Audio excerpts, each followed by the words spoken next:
Welcome to the Drunk Dietitians podcast, co-hosted by your favorite tipsy registered dietitians, yours truly, Sammy Previtt, co-owner of Dietitians of Palm Valley, and Jenna Warner, owner of Happy, Strong, Healthy.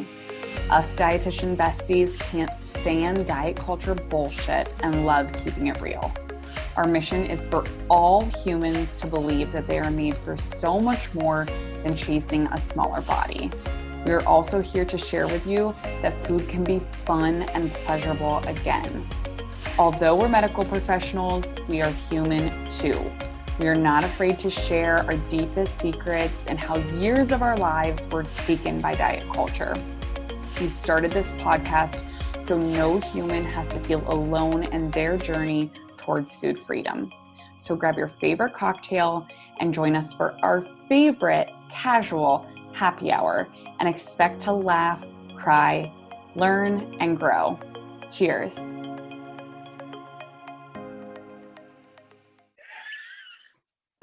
Welcome back, everybody. We are on cloud nine right now. As you know by now, we record these little intros after we record the episode so that the episode is super fresh in our brains. And Sam and I just had the privilege of interviewing the OG, as she called it, of intuitive eating. And my heart is full. I am speechless, which I know I've said before on these episodes, but there's no words to describe the emotions that I feel right now. And there's a lot of emotions that are swirling through my body after this incredible conversation. So with all that being said, Jenny, you didn't say who we interviewed. Oh my God. We interviewed Evelyn Tribole, who they may have been able to guess when you said, I think, the OG of intuitive eating. So she's the co-author with Elise Resch of the Intuitive Eating book. And as anybody who's listened to multiple of our episodes of our podcast, Jenna is currently going through the process of becoming a certified intuitive eating counselor. I just wrapped up my training, becoming a certified intuitive eating counselor. And you can literally only do that under Evelyn and her programming and their programming through intuitiveeating.org. So this is like, she is the reason that Jenna and I are the dietitians that we are today.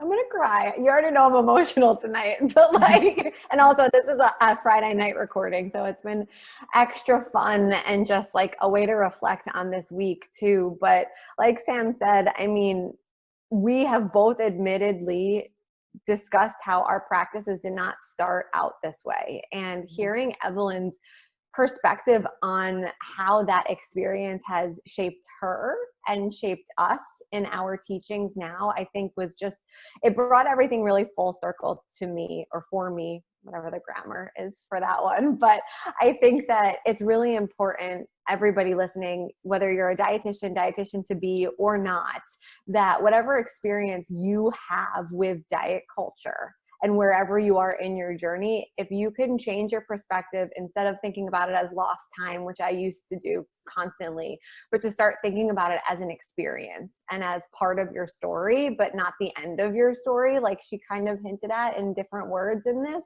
it's so powerful. And my other huge takeaway, I'm just going to share it now too, is she really talks about, and we get this question constantly, but she talks about, dealing with diet culture in a world where it's so normalized. And her message about focusing on one person at a time is something that will help me sleep tonight. It was just a really beautiful sentiment, and I'm super grateful for this conversation. Yeah, I think that as I've continued, and you shared in this episode how you're kind of still going through that angry phase of, and we say it with total honesty, it truly is a phase of anger and grief. That's really long. Yeah, no, honestly, same. Just go back to all the Fuck Diet Culture Friday videos and you'll see mine on air. But then, she goes through but then you go through a phase of having compassion for those people because, you truly do feel for them because, they're entrenched in diet culture. And so, it's just so wild to really bring light to that and to have grace with yourself, just like you have grace with other people, and to recognize that when you go through diet culture, or oppression or fat shaming or whatever it is, like, and you come out the other side with peace with food in your body, then you can better serve others, and you can, you know, have empathy and have compassion. And it's not that you have to go through diet culture to be an intuitive eating dietitian, because that's not true. There's definitely some gems that Claire tuning. We always talk about her. Yeah. But yeah, this episode, between that and then of course, like the $1 million question, can you lose weight and intuitively eat? We get the answer from The boss. Evelyn herself. Yeah, boss. So that, I mean, that alone, like, it's just, she's amazing. And as always, we love that you guys are here. We appreciate you. Each week we are growing in numbers, and it means so much to us. So if you have feedback, if you have questions, if you have requests for topics coming up, be sure to connect with us on Instagram at Drunk Dietitians if you haven't already. Like and share, bring a friend on with you. And, you know, like Evelyn says, we have to change the world one person at a time. Yes. And please make sure with this episode, especially, I mean, it's an hour of Evelyn Tribole's work. It is amazing. And it is truly full of golden nuggets. So make sure, please, please, please share this with a few friends. Just send it to people, because it is an amazing episode that will absolutely help, really, really help grow and inspire people. So without further ado, let's get in to the episode with Evelyn Tribole. Welcome back to another episode of Drunk Dietitians. We have literally our favorite dietitian. I think we can say that on this one. Maybe, but I'm sure there's many. Yes, there are many. There are many. But as we'll call it, the OG, the original gangster of intuitive eating, we have Evelyn Tribole. Thank you so much for being here. To be here. Oh, I think we froze for a second, but I think we're good now. It's okay. It's just making the announcement so much more exciting. Our faces were like, ah! Yes. So I think we're good. But just to I'm going to give you a little bit more of a detailed intro, Evelyn, that I have from your bio that was sent over. So Evelyn is the author of 9 books. She's the co-author of Intuitive Eating, a mind, body, self-care eating framework with 10 principles, which has given rise to over 125 studies to date. Something that if anybody listens to our podcast, you have heard us not only use the term intuitive eating every single episode, but also Evelyn's name on every single episode. She's an international speaker, workshop leader. She's passionate, and she helps train health professionals, aka Jenna and I as well, and into becoming certified intuitive eating counselors, which there are over 1,000 currently in over 23 countries. Evelyn's been on pretty much every major platform you can think of: New York Times, CNN, Today Show, Fox News, USA Today, etc., etc. She even qualified for the Olympic trials for the first ever women's marathon in 1984. Which is badass. That's just such a fun fact. Oh, cool. Yeah. And also a wicked ping pong player, avid hiker. She loves the beach. If any of you watch our YouTube version of this, you'll see she's air quotes on the beach in Zoom right now. And she loves chocolate when she can savor it slowly. So thank you, Evelyn, for being here. You got it all right. Absolutely.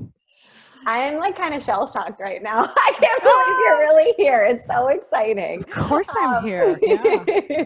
So we like to kick off each episode with a little this or that has nothing to do with what we're going to talk about next. Oh, how fun. Just to learn more about you. Okay. So rapid fire coffee. Okay. Coffee or tea? Coffee. Vodka or tequila? Tequila. You and Sammy. Okay, I hear ya. So crunchy or soft shell taco? Ooh, it depends on my mood. I give them an equal. No, either that or that. I love it. Now, this question we always like to say is really not fair, considering a night out on the town is not really as feasible in these times. But would you prefer Netflix and chill or a night out on the town? Oh, night out on the town, for sure. Especially now, right? Especially now. Yeah. Cats or dogs? Dogs. And I was going to ask you, surf sand or snow, but I think that answer is pretty clear. I love the beach, but you know what? I also love to ski. But if I had to pick, if I was forced on a desert island, I would choose the desert island. So The beach, in other words, surrounded by water. Yeah, I love it. Chocolate chip cookie or ice cream? Ice cream. Same. And second to last question, when it comes to peanut butter, crunchy or smooth? This is like our big debate. Yeah, you know what? It depends on my mood once again, and the kind of peanut butter and the texture. So I would probably defer to crunchy. Yeah. Love that. Right now, I'm really into like the no stir peanut butter right now, like the one that's like thicker. I don't know if you guys can relate, but that's on my mind right now. And the last thing, if you could have one thing in limitless quantities that's not money, what would it be? Love.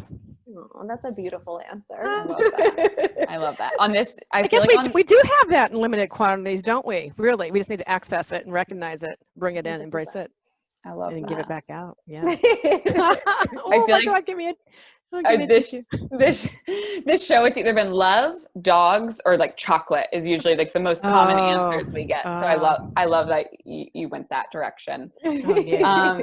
So this episode, Evelyn, we really just want to dig right into myth busting, intuitive eating with you. So Jenna and I put poll questions all over our Instagram leading up to this episode, and we got a lot of themes of very similar questions, and we thought, who better to ask than Evelyn herself? Cool.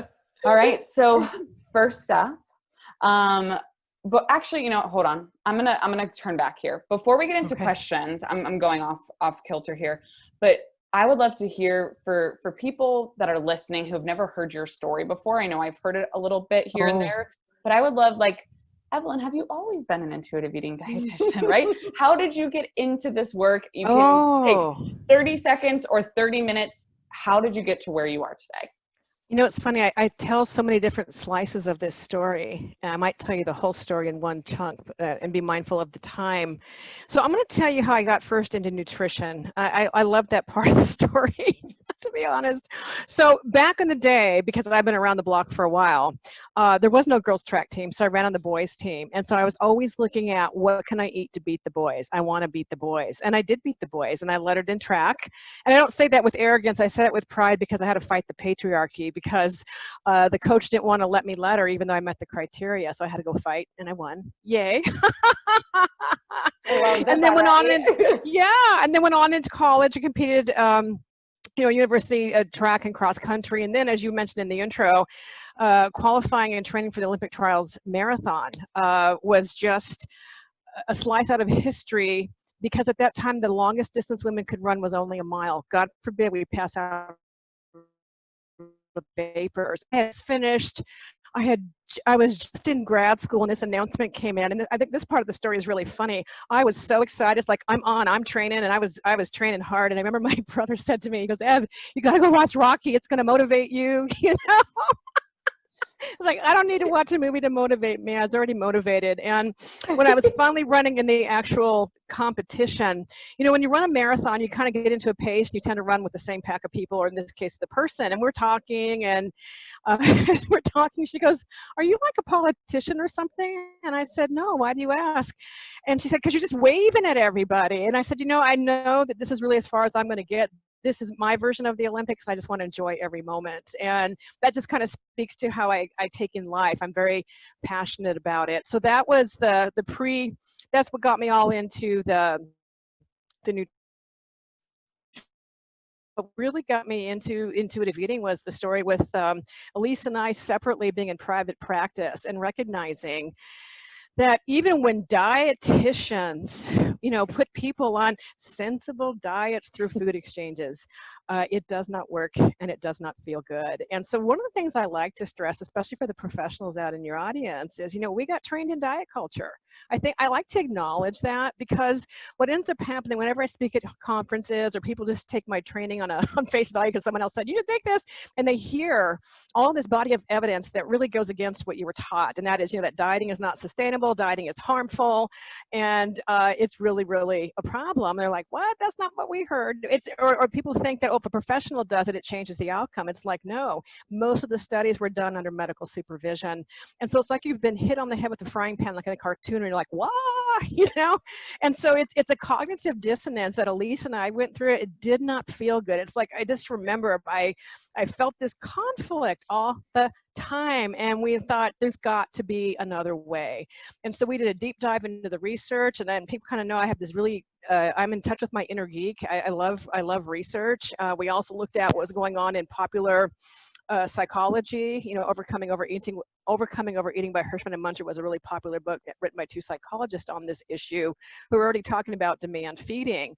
And we just looked at that, looked at our experiences combined with the research. And where we got really lucky, this is a backstory a lot of people don't know, is that our publisher loved the manuscript, but said, you know, we would love for you to make it more how-to. Can you put this into steps or something? And so we put it into actionable principles.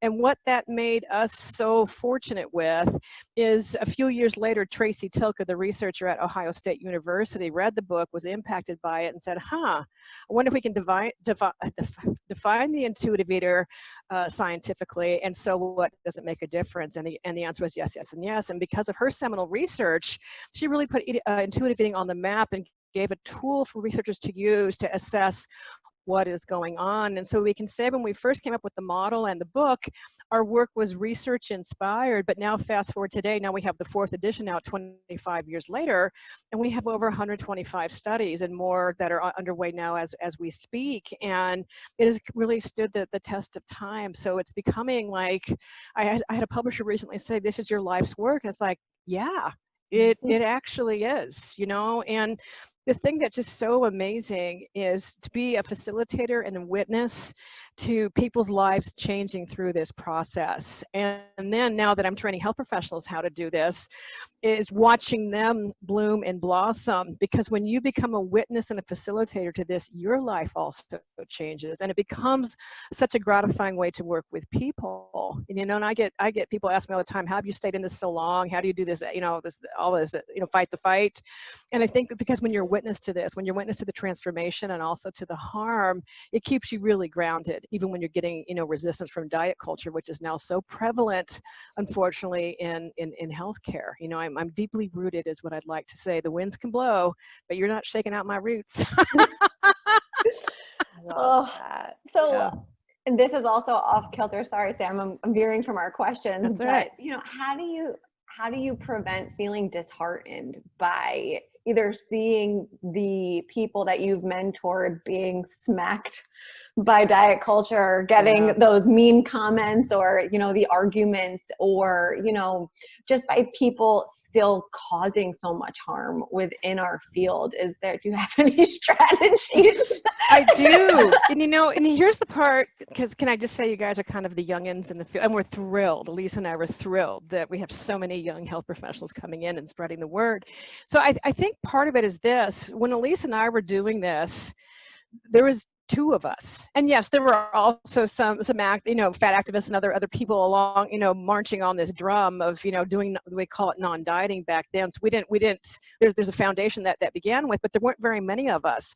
And so now, fast forward, you're right. It's really frustrating when people take our work and co-opt it, call it the wrong thing, or say intuitive eating and weight loss. It's like, no, principle number 1, reject the diet mentality. The difference now is we have so many health professionals who've been trained in this method, who understand the research. So we're standing on firmer ground. And I'll tell you what really keeps me centered. Actually, it's funny, I've got a new book coming out in March. We're in the galley phase right now. And I have this quote in there, and it's from an activist who I admire. Her name is Desiree Attaway. She's a social justice, amazing person. And her mantra is, when you're engaging with people with anything, are they teachable, reachable, and are they ready? So that's part of my guiding principles. And then I've modified it just slightly to, and do I have the bandwidth to do this, you know. So for example, I'm not going to even name names on here, but there was a pretty influential social media personality / celebrity that did a takedown on intuitive eating, and I had so many people contacting me, aren't you going to say something? How can you let this be? It's like, you know what, I don't engage with bullies. I don't engage with people who have willful ignorance and who just want to, you know, elevate their name some more. And so I said, I made a decision to myself. I'm not going to waste my energy. I'm going to spend my energy doing good in the world, you know, helping students that call me and they're doing a dissertation on intuitive eating, those kinds of things. And so that's one of the first times I can really tell you I let something go and I was totally at peace with it. I didn't worry that, oh my God, they're having misinformation, because the truth is our book stands alone, the research stands alone. And if you want to criticize something and you've never even read it, shame on you. Do you know what I mean? That's just the audacity of that really gets me. And so what I do with the health professionals that misunderstand our work, who have just ignorance, not willful ignorance, I divide the two up, you know, and I will engage in conversation. Yeah, there's a difference, because willful ignorance says, get away, I have my own opinion, you are not changing my mind, goodbye, I have an agenda. The ignorance says, I've never heard this before, what are you talking about, this can't possibly be. That's why I love working with students, because I sometimes really, actually I have to give you a sidebar example of this. I got an email from a grad student in Israel, and she was doing her master's on intuitive eating and writing up her paper, and she was coming to odds with something having to do with weight. And I said, you know, the questions you're asking are really good, but it's too complex for an email. Let's set up a meeting, and we did. And so she raised all these questions. I gave her all this information. At the end, she goes, wow, my paper is really messed up. And I said, you know what? You really understand our meeting. This is awesome. And I'd rather have you realize that now, because now she was seeing the error of her thinking, to realize that now before you get launched out into the world, you know? And so that's why I like to also say it's normal to have this disbelief or this cognitive dissonance. And so what I say is, read the papers that I'm talking about. Read the body of the research and decide for yourself.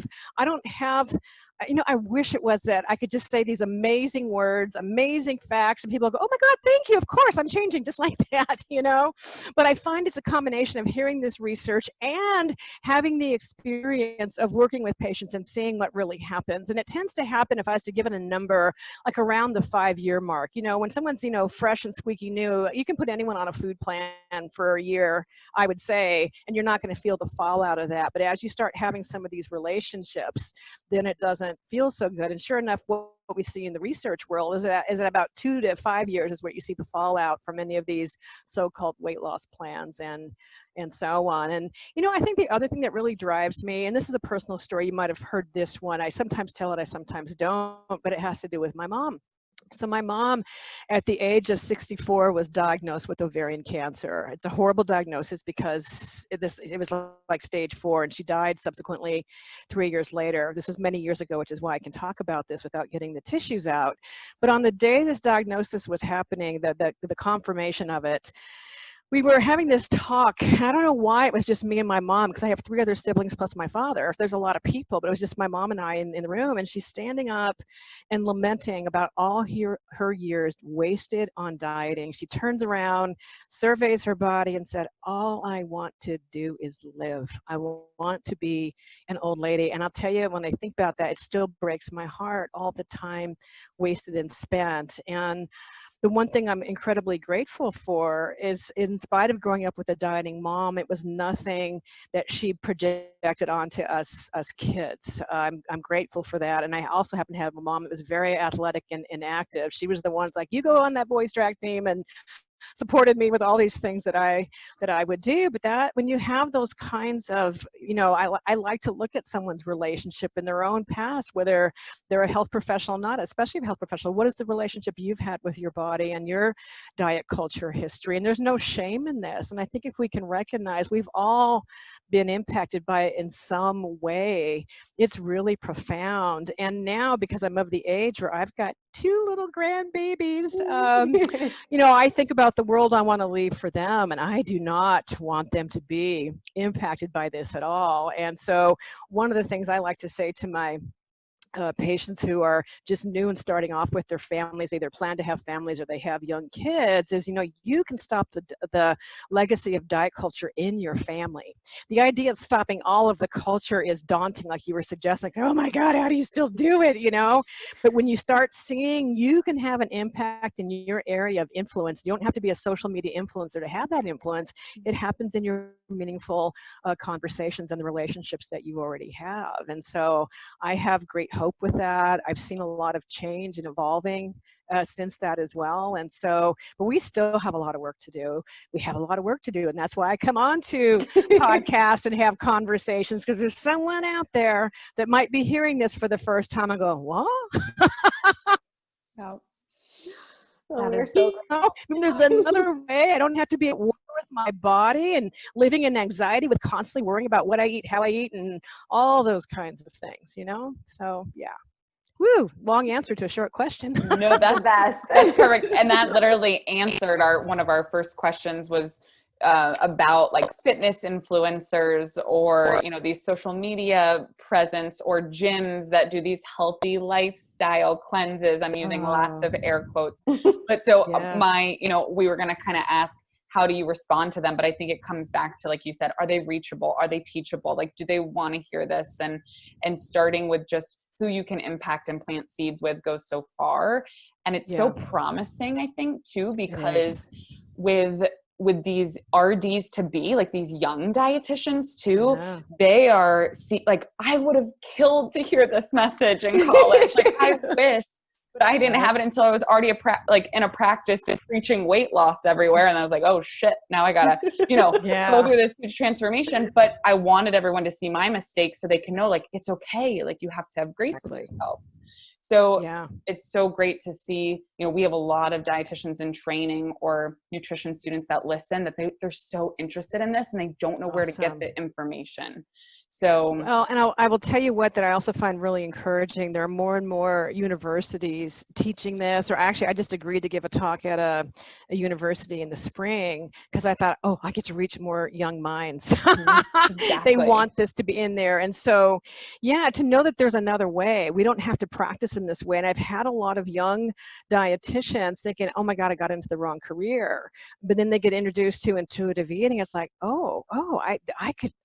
and it changes their lives because they see another way that they can work with people. And it's so gratifying because this work is very relational. You remove the dictator or the expert kind of thing, and we center this all on our patients and holding them with unconditional positive regard, and so many patients and clients, and I use the word interchangeably, they haven't had that from other health practitioners. They've had the shaming, they've had the you better do this, you better do that, and to have them be front and center and valued for their fact they're a human, and that they are the expert of their own experiences, including their thoughts, feelings, lived experience, and all those kinds of things. It's like, what a concept is this? It's profound. It's really profound.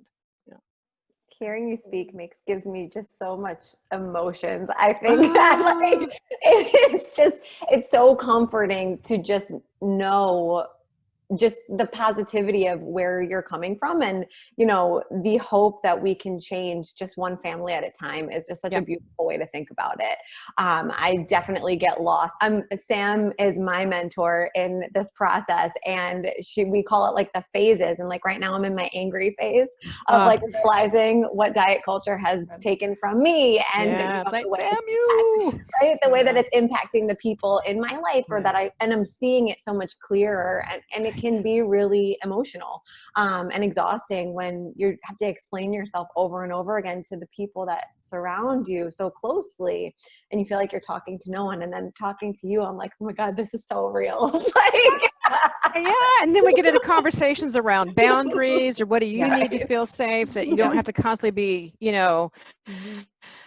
draining yourself around this. And, one of the things I wanted to say, Sammy, to you, because we were talking about, gosh, your practice originally was, centered around weight loss or whatnot. Not a lot of people know this, but in the 4th edition of Intuitive Eating that just came out, right before we were going to like the publishing stage, you go through through all these stages of editing, and there's a page on there that says books by, and it lists the books by the authors. And Elise said, Evan, do you really want to have those books on there? Because I've got, I don't know, 8 books on there. And then where she was coming from is because they're in diet culture, And I said, yeah, I don't want to erase my history. I want people to see that this is actually, you can change and you can evolve, and there's no shame in that. I didn't know all this stuff that I know now. And in fact, sometimes what a lot of people don't know is my background. When I got out of grad school, I started doing a lot of freelance writing. I used to write for some major magazines, and I will tell you, I got paid a good amount of money to write diet plans. And I really thought I was doing a good deed by showing how you can eat sugar in this 1,200 calorie or whatever the calorie was meal plan.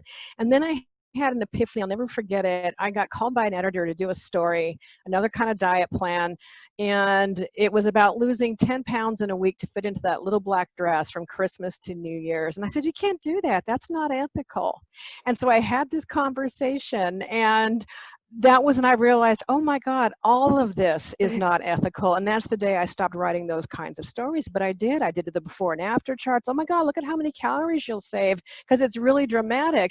But you don't show all the after. And that is, with the deprivation, you're going to end up obsessing about this food, feeling out of control with it possibly, and inhaling it, and so on and so on. And so I don't get asked very much about that part of my history, because most of my history has been, the book's been around for 25 years, but that's part of my history. And so I say that so many of us came trained like this. It's understandable, and there's still a way out. There's still a way out, Yes, I love that. And I think that I openly, and Jenna too, on our podcast, we share our story, and we get so many messages of dietitians like, where do I start? Like that's me, right? Like I'm stuck in this diet culture, and how do I make that transition? And so I think, like you said, it's really important to share our stories and make it known. Like we don't have shame around it, because we did the best with the resources we had and were taught, and we're always learning and growing and staying curious in this.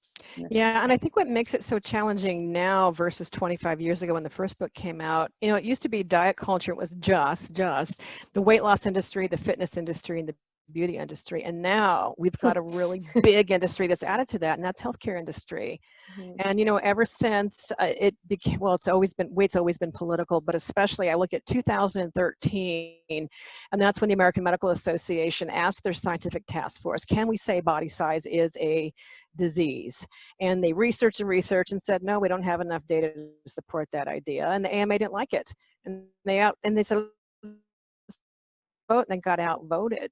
And it's around that time when you start following health policy, you start following the money, the insurance, and all those kinds of things. It's become monetized and a big industry. And we've got this ginormous statistic in intuitive eating on how much this industry is worth. When you include healthcare, instead of having that $71 billion industry you hear about, it's like $300 billion, and it's predicted to be at $300 billion at 2025. So we have to recognize that's part of it. And I think that's what really, really makes it difficult for patients and clients when they say, but my doctor. And I'll say, but I don't think, if your doctor knew the research, that if weight loss dieting was a medication, it would never be approved because of the failure rate and the harm that it causes. And in addition to all of this, for the great majority of people, it causes the opposite. For up to 2/3 of the people, going on a weight loss diet of some sort predicts more weight gain. And so even if size was a disease, why would you be prescribing something that then would increase size? And I'm always careful when I use that language, because I don't want to perpetuate weight stigma and fat phobia. We can be in different body sizes and be healthy. We need health and dignity for all bodies. It's a profound process that we need to not just deconstruct diet culture, but we need to be dismantling the policies that uphold it. And this includes the policies of oppression, and when you start really digging down, there was a book published last year that really, really just rocked my world. The book called Fearing the Black Body, by The Racial Roots of Fat Phobia, by Sabrina Strings. Do you have it there? Yeah, I was trying to grab it, but then I was let me show you. I got it. I got page notes on it. And she does an amazing job of showing that this predates healthcare, and it's rooted in racism and patriarchy and religiosity, and it's a problem. And so the vision has become bigger. It's like, oh my God, we got to dismantle lots of stuff, because then we all thrive, you know. Because one of the challenges with intuitive eating, I really believe it's a beautiful tool and a model. And if you have thin privilege, meaning thin privilege is the way, as you know, society treats you. It's not about how you feel about your body or about any of your struggles that you may have or do have, but it means pretty much you can go into a theater seat, know you're going to fit. You can go into an airline and know you're going to get the seatbelt around you. You can go into a store and have clothing sizes that fit. So when someone has thin privilege and they make peace with food, make peace with their eating, they've become an intuitive eater. It's beautiful. But you take somebody in a marginalized body, a large body or body of color, body of just all different kinds of bodies where they don't feel safe, but especially, let's say right now, a large body, they've made peace with food, they've made peace with their body, they go out to culture, they go outside to a hostile culture, and they get bullied and they get trolled. So we have a lot of work to do. It's not a kumbaya experience for them, you know? So I think we have to recognize that we have a lot of work to do. Yes. Yeah. Thank you so much for bringing light to that and bringing that into this conversation. Of course. We have, I think, a few different episodes. We have one on fat phobia with Erin Flores. We have one on one on thin privilege with Haley Goodrich. So we'll definitely put those in the show notes. So anybody listening who maybe hasn't heard those terms before can go back. About? What is she talking about? Yeah, because sometimes you hear those things and it's like, wait, what is that? What? You know, and so really just making sure, we'll make sure that everyone has a little bit more on that. So the big question, which I'm assuming you can maybe guess what the number one question we got. You say big, it's like, wow. How big is it? So I can't wait to hear the way you answer this. Can you lose weight and intuitively eat? Well, it all depends on how you frame the question. So I get many, many iterations of that, as you might know. And so one of the things I like to set up from the front, I want to be transparent about all of this, that the purpose of intuitive eating is to cultivate or heal a healthy relationship with food, mind, and body. That is the purpose of this model. And what happens with someone's body when they are on this path can be basically one of three things. Their body can stay the same, their body weight might go up, or their body weight might go down. And we are not against weight loss per se. What we are against is the pursuit of intentional weight loss, because the moment you do that, it does a couple of things. It disrupts the connection for intuitive eating, because intuitive eating is an inside job. It's connecting with what sounds good, what's going to satisfy me, what's going to honor my hunger, what's all those kinds of things. But the moment you introduce weight into the equation, you're going, that is like what the scale says, what are the portions, what are the macros, all those kinds of things. That's not going to heal that relationship. Now, where this gets really, really interesting is there's some things, stories Lisa and I haven't told around this. We have been approached by some individuals over the years who've lost, a lot of weight, and said, we want to be your ambassador and your spokesperson. And we're like, absolutely not. We're thrilled about your healing. They describe these amazing stories. And it really is a disservice to you that you're defining it that by your body size, and we don't want to give the impression that that's what intuitive eating is about, or that's what you end up with. It's different. Body diversity is a thing. And so then what's really interesting now is I get clients who will say, yeah, I know what your perspective is on this, but I've got this secret wish and this secret fantasy that I'll be an intuitive eater and I'll lose weight in the process. And then I become the splash of reality, and I'll say, but what if that's not your story for your body? And I don't do that to be mean. I just want to manage the expectations. And at the same time, I say this, and to anyone listening, if you have this desire for weight loss, this is in our culture. It's really understandable. There's pressure all around. And if you're somebody in a larger body, it might feel like the only way that you can be safe and not be verbally attacked based on what you're eating, all those kinds of things. So, I want to acknowledge that. And for a lot of people, this is the first time they're hearing this. Like, so what do you mean? Oh yeah, I know fad diets don't work, but I'm doing a keto lifestyle, and the lifestyle is kind of, and it's like, but the data aren't out there. And that's what's really interesting when you start doing the deep dive into the research. And so one of the things I like to ask clients or patients is, what is the story of your body? What is your relationship with your body and eating and the pursuit of changing your body? And if you've been on, it's so funny, I have many patients now that don't relate to the term dieting, because they'll do, I did the Whole30, I did this lifestyle thing, but it's a diet. Anything in which you're doing to try and change the shape of your body to shrink it, we're looking at some form of dieting. What has been the impact on your body? What has been the impact on your mind? And it's shocking to me how many times I will hear this, oh, it really worked. And then there's, but, and then they blame themselves. And it's the only industry that I know in which a product or service doesn't work and the customer blames themselves as opposed to the actual process or the product. It's like, no, you didn't fail. You've got a really, really smart body. And so part of it is having to see what the real truth is. Not that you lost weight temporarily. I'm not questioning that happens. I'm looking at the sustainability and the harm that can end up happening in terms of increased risk of weight stigma, eating disorders, weight cycling, and all these other types of things that end up happening. It's profound. And then when we see right now how the incidence of eating disorders have doubled in the last time period in which they're looked at, a study just came out last year looking at, I think they looked at 90 studies from around the world, and I find that horrifying. And I think part of the reason is that disordered eating has become so normalized. I don't remember people bragging before that they didn't eat, and now they're calling it fasting, or, hey, I put butter in my coffee and I haven't had any carbohydrates, I'm biohacking. And, before that would look preposterous, and now it's become normative, it's unbelievable. And then the other part I look at when I'm talking to people about this is, what is your quality of life like when you've been on these kinds of programs? And that's where it gets really interesting. And I'll say, I'm talking about the background anxiety in your mind about your eating, about your body, and how you are checked out of life in that moment. That relationship, that partner, that friend that you're having dinner with before COVID when we're going out to eat, your body might be there, but your mind has left your body because it's now worrying or counting what you can or can't do, or maybe you skip out on events altogether. That's really profound. It takes you out of your life, and that's, I think, really needs to get taken a look at. And this doesn't get bragged about in diet culture and social media. You don't hear people saying, oh my God, I lost control of my eating.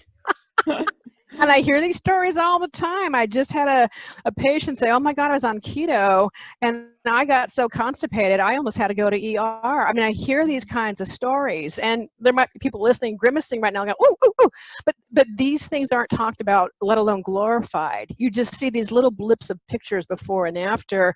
And I think that's one of the things that really get me back to your original question about when health professionals are co-opting intuitive eating and haven't been trained in it. And when they start showing before and after pictures, it's a disservice because it's a tool of diet culture. And we can't use the tools of oppression to get our freedom and liberation. And that's an important type of detail. There's all different kinds of bodies. That might have been your body story. You might be in a great place, but that doesn't mean it's going to be someone else's body story. And it doesn't mean that they're doing it wrong either, So much here to do. Yeah.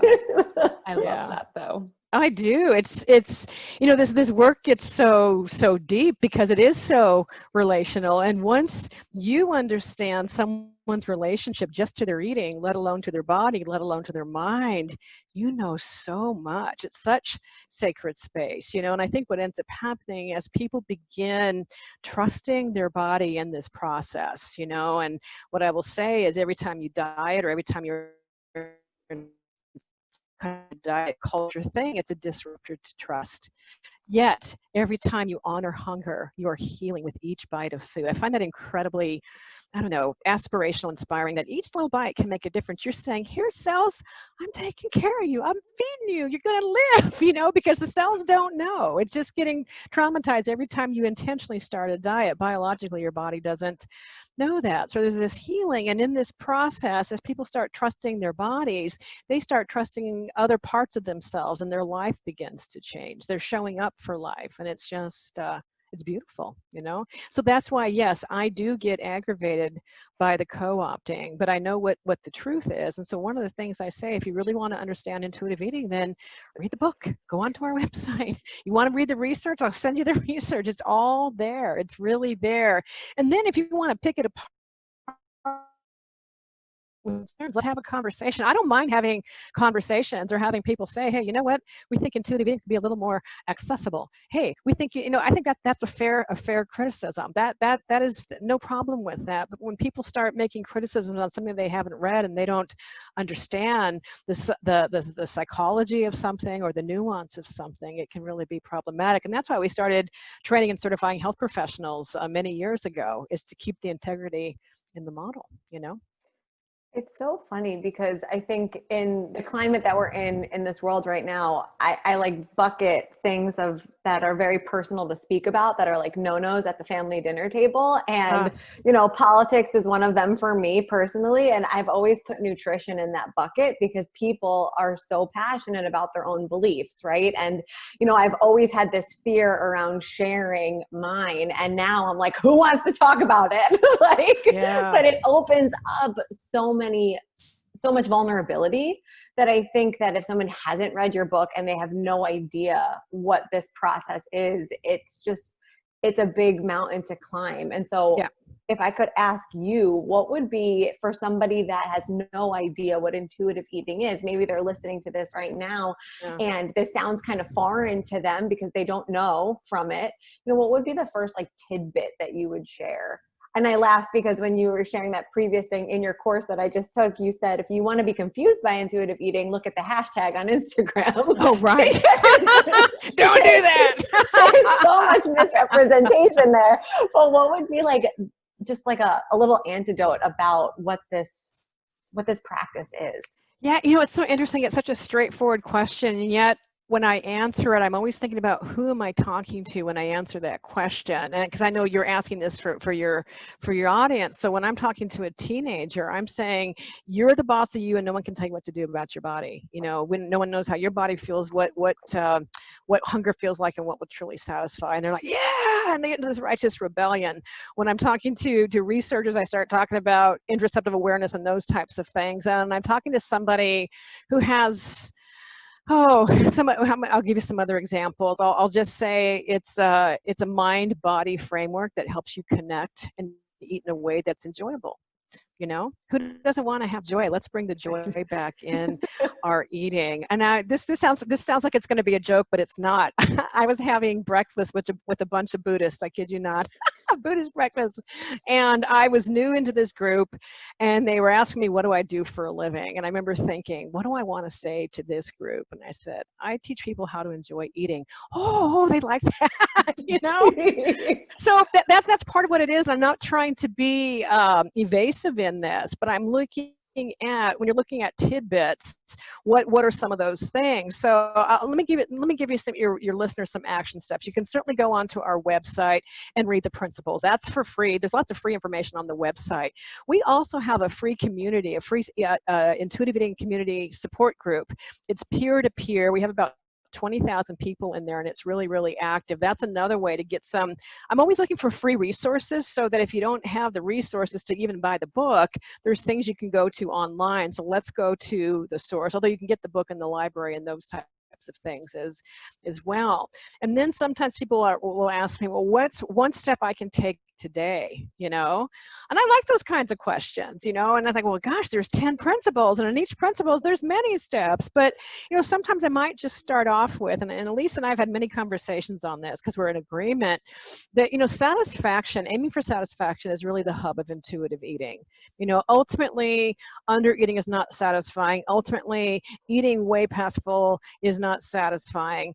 But in order to answer that question on, what would a satisfying meal feel like to you, and what would that be? I get people like, I have no idea. And it's such a personal question, and I would call it a pleasure-based question. Like, well, what would you need in order to find out? What sounds good? How do you want to feel? And looking at those types of aspects. So part of what it is really going inside. And I'll tell you something funny. When we were writing the 4th edition of Intuitive Eating and updating and rewriting, Lee says, Evelyn, I think you've said intuitive eating is an inside job one time too many. I think you need to take that phrase out. But I do say it a lot. It's an inside job. It's connecting with what's happening to my body right now, not what is some influencer or health professional telling me what's going on with my body right now. So it's a whole different shifting of the focus. But what ends up happening is when you're connecting to your body like that, that cultivates trust. It's experience, and as you start getting these positive experiences, then all the winds of diet culture can blow and blow, and after a while you're not affected by it, you're not seduced by it. I have patients who get to the point they get pissed off. Oh my god, I can't stand. Actually, before they get pissed off, they get jealous. They get envious of their neighbors on some new diet because they miss that feeling. And I'll say, it's really understandable, that feeling that you're talking about. And especially right now, by the way, in a pandemic and with all the uncertainty going on in the world, not just pandemic, but economic, social justice, politics, all of these things. And so now you've got diet culture whispering in your ear, certainty, you can certainly have this kind of body if you certainly eat this way. So having certainty is really seductive, and having the excitement around it is seductive. But once your eyes have been open, it's like, I've been there, done that. I know how this ends. And then what happens with more time and experience, you actually develop compassion for that person. It's like, oh, I wish they were ready to hear about intuitive eating. And sometimes people just need to have one more experience. I've had many clients over the years who will say, oh my God, I wish I would have come back and well, they'll call me up and they decide, no, intuitive eating sounds lovely, but I want to focus on weight loss. And I'll tell them what will happen if they do that, likely. But, I'm always here and ready to help you. I wish I would have done that. Oh my God, I went down the rabbit hole. But sometimes you need that experience to truly know for yourself, this doesn't work and it really causes me harm, and it takes me out of my life. So these are things that can be really, impactful. So so anyways, with time, pretty soon you're not even curious about those things. But when it happens, because right now I'm finding with the pandemic, it's triggering for a lot of people. You want to go back to old coping mechanisms. And I think sometimes it's helpful to look at dieting and food plans as a coping mechanism, because think about what it does. It gives you certainty, it gives you specific direction, it gives you a fantasy, and it gives you a focus. And all of a sudden you're not worried about the pandemic in this moment, and if we can look at it that way and then start asking, what else can I do, or what's another way I can cope? And to be honest, I don't know many things that can offer certainty except for taxes and death, and that's not a discussion we're going to have with the patient.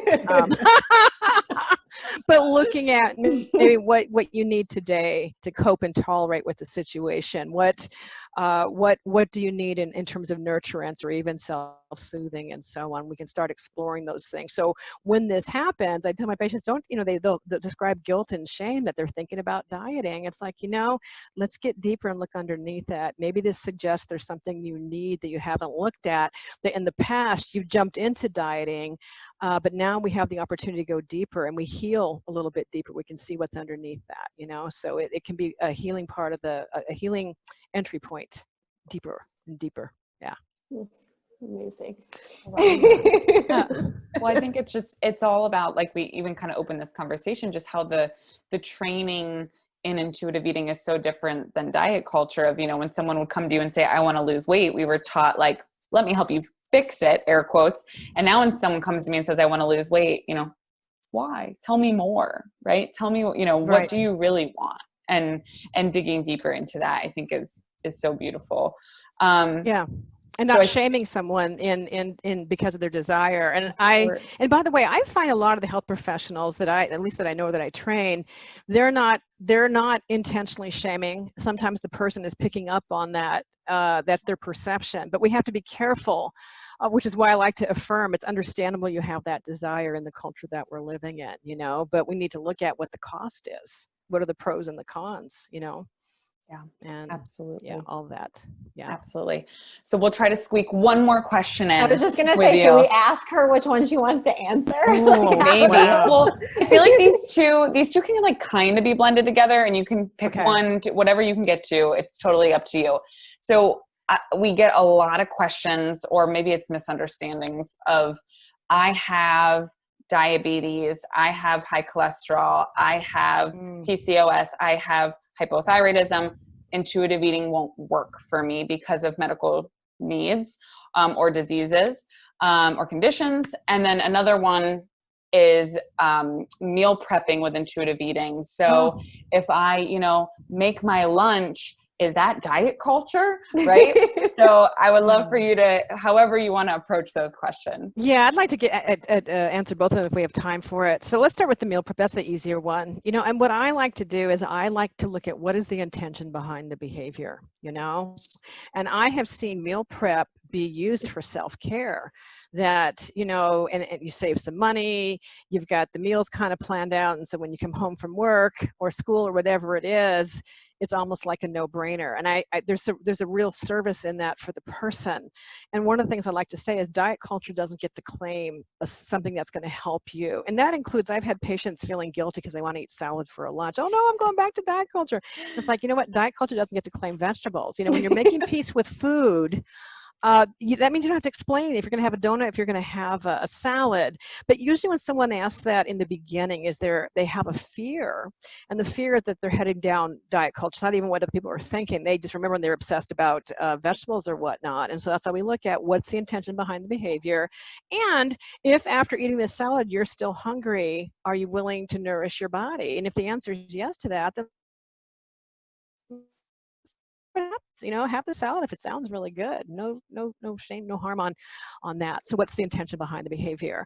And then with the meal prep, one of the things I also do is let's see if it's triggering when you actually do it, and if it becomes triggering, then I might suggest let's back off a little bit, or maybe we need to do it in such a way it's not rigid, or maybe you plan for 3 dinners out of a week, and between leftovers and maybe takeout and other types of things, you have the makings for the meals, but they're not, rigidly have to be Monday, Wednesday, Friday. There's more flexibility involved. So I'd be looking at that also. Then to your other question, it's a huge question. The way I would frame it is in the lens of medical nutrition therapy, and that is, can we use intuitive eating and medical nutrition therapy? And the answer is yes. And the way that we integrate it, and it's an integrative thing. And so what I find is that for people to do it well, it usually takes training, training in the specialty of medical nutrition therapy, what it happens to be, and then also in intuitive eating. And if you haven't had training in one of those fields, it feels really awkward. You're not sure what you're doing. So that's something I like to stress on that. And the way I use medical nutrition therapy, it would be under the gentle nutrition principle. So you can implement it. And what it might mean is you might be doing it sooner, because we usually say, oh, you save nutrition for the end. And even though Elise and I have master's degree in nutrition science, we have seen it be so triggering. And until we heal that relationship, it could be very triggering. So what we do is we look at how can we manage this condition that they have. And what I challenge people to do is, how do you know what's being prescribed is actually viable and truly evidence-based? Because I will tell you, I've seen some really wacky things coming out lately around hypothyroid conditions and all these diets that have been prescribed in which there's no data, or there's sloppy data. They did one study and there's no control group. And I've had patients take it as, well, this is what I have to do. And when it can actually be causing harm. So know that there's ways to do this, but we need to do it skillfully, and we also need to consider your situation. One of the things I love to do when I'm working with someone with a history of heart disease, or they have newly diagnosed, is like, what can we be adding into your eating? It's like, what? It's like, yeah, let's start there. And then we'll do some of the fine tunings of the other types of things. So yes, it's possible, but what it might mean for those people asking the questions, you might need to work with a health professional who's trained in those things, because it can be confusing. I understand that. Yeah. That is wonderful. I love that myth busting right there. Yes. I had an email from a client, like literally minutes before we got on, that she's been working with me for 9 months, doing intuitive eating, of course. And she had been on the keto diet for years prior. Her cholesterol was all sorts of high and out of whack. And she went to the doctor and it dropped dramatically after 9 months of intuitive eating. And the doctor was like, what are you doing? Like, how did this happen? And she was like, could it be? And I was like, yes, it can be. Yes, this is it's the carbs. Yeah. She was like, my mental and physical health. I'm like, that's what it's all about. It's how do we drop the guilt and the shame so we can honor our body and have that mind-body connection. So. Well, and we have to recognize too that there's a lot that's been attributed from a health perspective. It's like, oh, it's just about what you eat. And it's like, oh, health is so much bigger. There's mental health, spiritual health, all these things. Then we start taking a look at social determinants of health. And when you start looking at some of the research coming from these nutrition studies, often they're really shaky. They're just epidemiological studies showing association, not causation. And it gives us a direction of research that yeah, let's fund an intervention study, but it doesn't mean that's the absolutely way we need to be going. And so that's why this relationship that you have with yourself is so important. If the way that you're eating and relating to your body and the food you put into it is shame-based and anxiety-based, that is not good for your health. That contributes to your allostatic load, in which your cortisol levels get stressed. And we know cortisol amplifies, is problematic with many chronic kinds of conditions. I won't get too complex into the weeds on that. But, and it's weird, as a nutritionist, I'm often deconstructing a lot of nutrition things, you know, when I actually love the science and the research behind it. There's just a lot of faulty information out there because there's a lot of bias in the research, you know. That's a hard one to own, but it's true. Yeah. We live in a world where everybody's an expert, and everyone is an expert of their own body, but everybody is an expert because they eat and they're sharing what's working. And because they have Google. They have Dr. Google.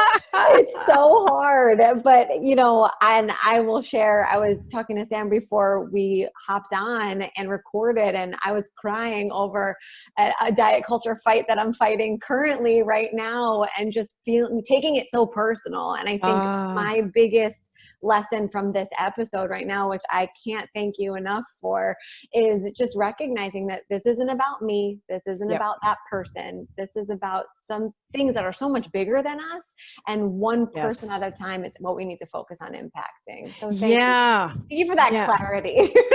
I think that's actually really important. And you know what, when I let that go, because I used to get really personalized like that, but when I let that go and realize I don't need to convince anybody. What I do now is I'll say there's another way that's really beautiful.